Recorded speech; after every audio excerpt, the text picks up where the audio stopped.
Can you prove this determinant question? Question is, in the first row elements are 1 1 1. In second row elements are a b c. In third row elements are a square b square c square.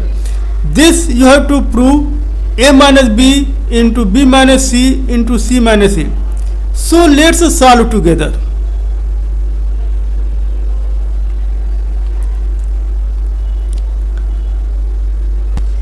Determinant दिया हुआ है, determinant को हम D से represent करते हैं। यहाँ पर हम रूल लगाएंगे C1 माइनस C2 का। अब पहले बता दूं कि C1, C2 और C3 क्या होते हैं। तो ये है C1, ये है C2 और ये है C3। तो C1 में से C2 को माइनस करना है, यानी कि C1 में से C2 को माइनस करना है, यानी कि ये 1 में से 1 माइनस करेंगे 0 होगा। A में से B माइनस करेंगे A माइनस B हुआ। A स्क्वायर में से B स्क्वायर माइनस करेंगे तो A square minus B square हुआ। उसके बाद से C2 सेम रहेगा, जैसे वैसे रहेगा 1B B स्क्वायर।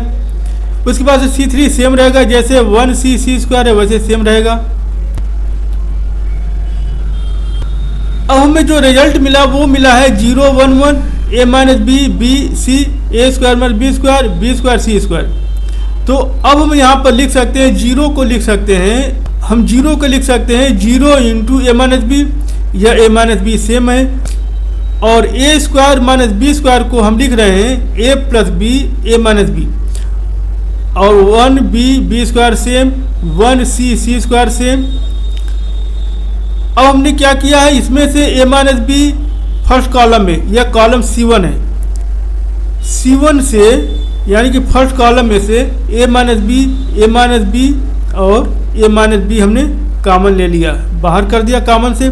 तो बच जाएगा यहाँ 0, यहाँ बच जाएगा 1, कॉमन में गया a माइनस बी तो बच जाएगा यहाँ पर 1, और a माइनस बी कॉमन में गया तो बच जाएगा यहाँ पर a प्लस बी। और second column 1b b square same रहेगा, third column 1c c square same रहेगा।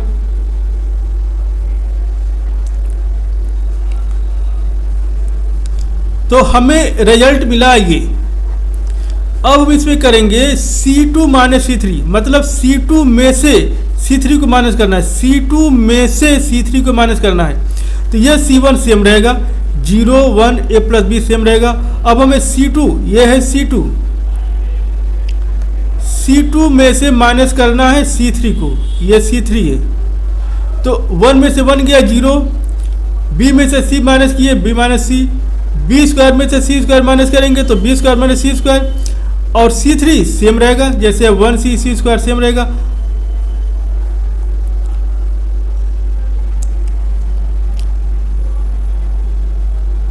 अब हम इसको लिख सकते हैं 0 1 a plus b, 0 b minus c b square minus C square को लिख सकते हैं 0 इंटू बी माइनस सी। 0 से मल्टीप्लाई करेंगे b माइनस सी में तो 0 ही होगा, और ये b माइनस सी है जैसे वैसे हम लिख दिया।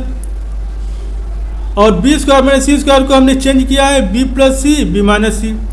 और ये थर्ड कॉलम सी है, इसको हमने 1c सी स्क्वायर लिख दिया, सेम लिख दिया।